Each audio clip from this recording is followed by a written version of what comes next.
नमस्कार, जय श्री राम। जैसा कि आप सभी सुन रहे हैं राम विवाह कथा, तो एक भाग मैंने पूरा कर दिया है, एक भाग आप सभी को सुना दिया है भाइयों और बहनों, और दूसरा भाग आज से शुरू कर रही हूँ क्योंकि बीच में 15 अगस्त और त्यौहार वगैरह आ गए थे, शीतला सातम, तो मैं वीडियो नहीं बना पाई। उसके लिए क्षमा चाहती हूँ। आज से मैंने शुरुआत कर दी है राम कथा की। तो राम विवाह की कथा चल रही है। तो यहाँ तक की कथा तो मैंने आप सभी को बता दी कि किस तरह से संदेश भेजा जाता है अयोध्या नगरी में,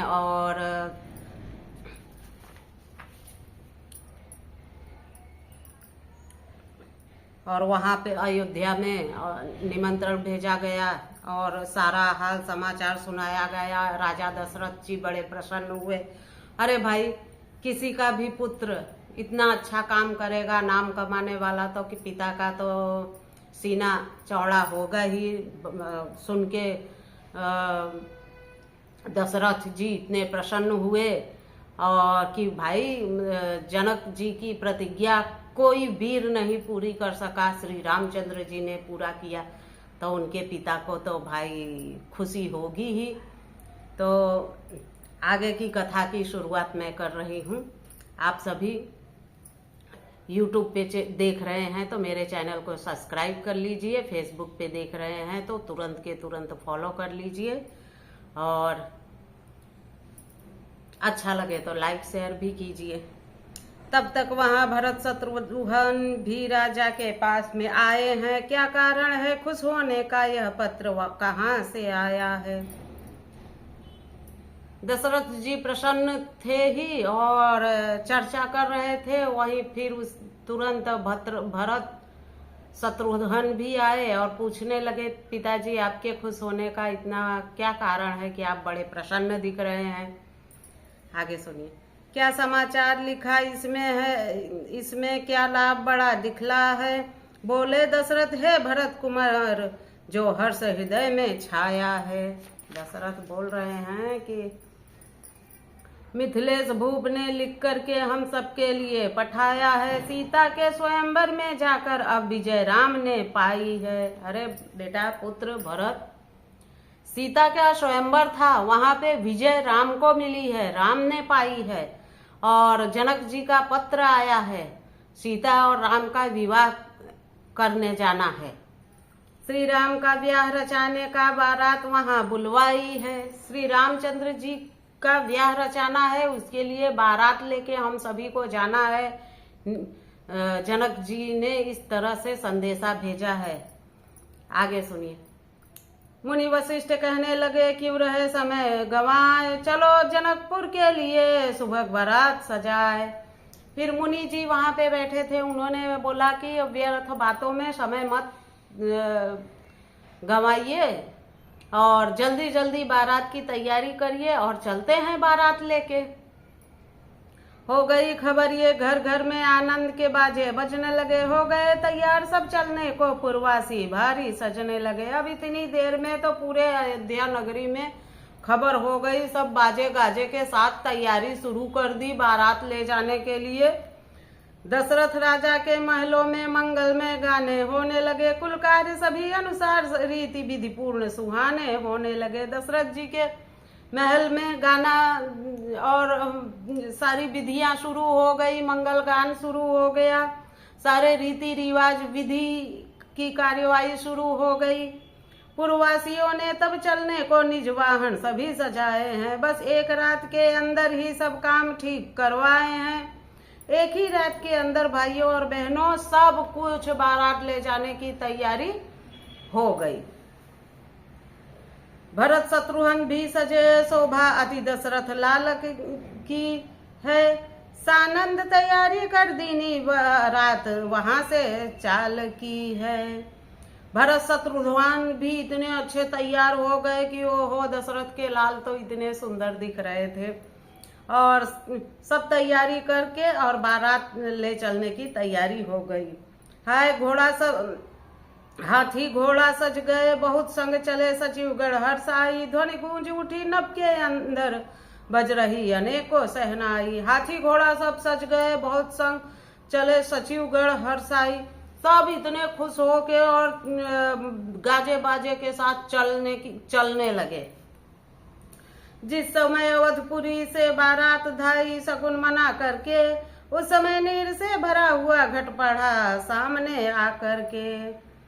जिस समय अवधपुर से बारात लेके दशरथ जी चलने लगे, उसी समय एक घड़ा जल में भरा हुआ आकर के पड़ा सामने आकर के। बारात के आगे एक जल भरा हुआ घड़ा पड़ता है। आगे सुनिए। पहुंची बारात जनकपुर में, तब खबर जनक ने पाई है। आगवानी करके आदर से जनवासों में ठहराई है। भाई और बहनों, बारात चल पड़ी और जनकपुरी पहुंची, और जैसे ही जनक जी को पता चला, उन्होंने बारात ठहरने के लिए सारी व्यवस्था की और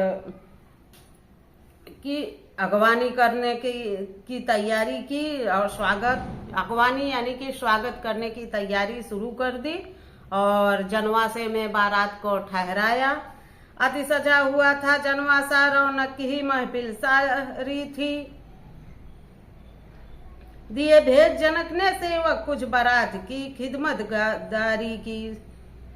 जनवास को इतना सजा बजा दिया था जनक जी ने, जहां बारात ठहरती है, कि वो रौनक देखने लायक थी। और नौकर चाकर भी उनकी सेवा में भेज दिए जनक जी ने कि बारातियों का स्वागत करो, जरा सा भी उन्हें तकलीफ या किसी चीज की कमी ना हो। बारात का आना सुन पाए उन राम लखन बलदा ने, आनंद मनाया हृदय ने मिल करके दोनों भाई ने। जैसे ही सुना राम लखन ने कि बारात आ गई है, अब वो तो पहले से ही वहां पे हाजिर थे, बड़े खुश हुए। दोनों भाइयों को बड़ा आनंद मिला। उठी मिलन की प्रेम की दोनों के उर्बाड़, विश्वामित्र जी ने लिया मनोभाव को ताड़। अब बोले मुनि विश्वामित्र, तभी मत क्षण की करो आवारी तुम, मिलने को पिता गुरु जी से कर लो झटपट तैयारी तुम। अब राम लक्ष्मण ने जैसे ही सुना कि हमारे पिताश्री बारात लेके आ गए हैं, तो मिलने के लिए उत्सुकता उनके मन में थी कि कितनी जल्दी हम अपने पिताजी से जाके मिले। तो विश्वामित्र जी आदेश देते हैं कि अब देर ना करो, चलिए आपके पिता से आपकी मुलाकात करवाते हैं। सुन विश्वामित्र के वचनों का आनंद हृदय में अपार हुए, अरमान लगाया कुछ वहां पर झटपट चलने को तैयार हुए। जैसे ही विश्वामित्र जी ने आज्ञा दी, तुरंत राम लक्ष्मण उठे और झटपट चलने के लिए तैयार हो गए। ले राम लखन को साथ में मुनि तब जनवासे में आए हैं, हुआ मिलन प्रेम युत वहां सबका सब देख मगन हर्षाए हैं। जैसे ही विश्वामित्र जनवासे में लेके राम लक्ष्मण को जाते हैं और दशरथ जी अपने पुत्रों को मिलते हैं, इतना खुश होते हैं भाई और बहनों कि अब वो खुशी तो उन्हीं को पता होगी, हमें थोड़ी ना। तो दशरथ ने दोनों पुत्रों को हृदय से तुरंत लगाया है, गुरुजनों को राजकुमारों ने कर जोड़ प्रणाम सुनाया है। जैसे ही दशरथ जी देखे अपने दोनों पुत्रों को गले से लगा लिया, और जो गुरु सब आए हुए थे राम लक्ष्मण ने सभी को प्रणाम किया। मुनि विश्वामित्र लगे कहने, हो गई मम खत्म जनामत है, लो भूप संभाला आज हमसे अपनी अनमोल अमानत है। विश्वामित्र जी ने सौंप दिया दोनों राम लक्ष्मण को, वो लेके आए थे दुष्टों का संहार करने के लिए। वो यज्ञ कर रहे थे और राक्षस परेशान कर रहे थे, इसलिए वो राम लक्ष्मण को लेके आए थे। उनका कार्य सफल हो गया। और फिर दशरथ जी विश्वामित्र जी ने कहा कि हे राजन, मैं जिस कार्य है तुम्हारे पुत्रों को लाया था, वो कार्य तो मेरा पूरा हो गया। अब अपने पुत्रों को आप संभालिए, मैं आपको देता हूँ। बोले दशरथ हे मुनिराज धन भूल सभी भर पाया है, कहना है केवल ये ही अब नहीं ब्याज अभी तक आया है। दशरथ जी कह रहे हैं अरे मुनिराज इतनी जल्दी क्या है, अभी तो ब्याज, ये तो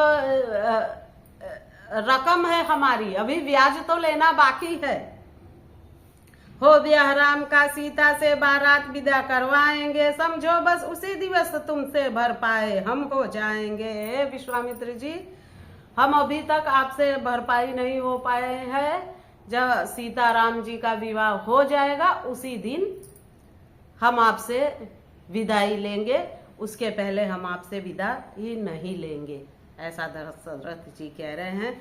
फिर काम यही रह जाता है तीनों को अधपुरी ले जाना, लाए हो जैसे जाकर के वैसे ही जमा करा आना। विश्वामित्र जी अब काम यही आपका अधूरा है, अभी हम नहीं लेंगे अपने मूल ब्याज जो भी है ऋण। आप जिस तरह से अयोध्या से लेके आए थे हमारे पुत्रों को, उसी तरह अब तीनों पुत्रों को, दोनों पुत्रों को और पुत्र वधू को आपको अयोध्या तक छोड़ने जाना पड़ेगा।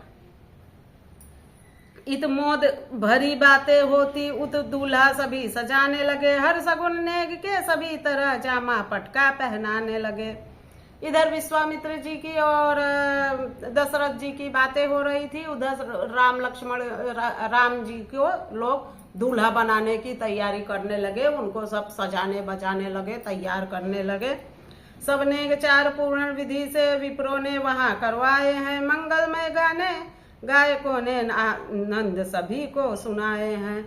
अब श्री रामचंद्र जी को तैयार कर रहे हैं, गुरुजन लगे हुए हैं रीति रिवाज के हिसाब से, सभी रीति रिवाज वहाँ पूरी की जा रही है और रामचंद्र जी को दूल्हा बनाया जा रहा है। भाइयों और बहनों, वीडियो 10 मिनट का पूरा हो गया तो मैं इस कथा को अभी यहीं पे समाप्त करती हूँ, आगे की कथा मैं कल कहूँगी। अब रामचंद्र जी दूल्हा बन रहे हैं, अब बारात तो आ ही गई है, अब विवाह होगा राम सीता का। तो आगे की कथा आप मेरे अगले वीडियो में सुनिएगा, और मेरा वीडियो आप सभी को अच्छा लगे तो आप सभी लाइक कीजिए, कमेंट कीजिए और शेयर कीजिए, मुझे सपोर्ट करिए। जय सिया राम, जय हिंद।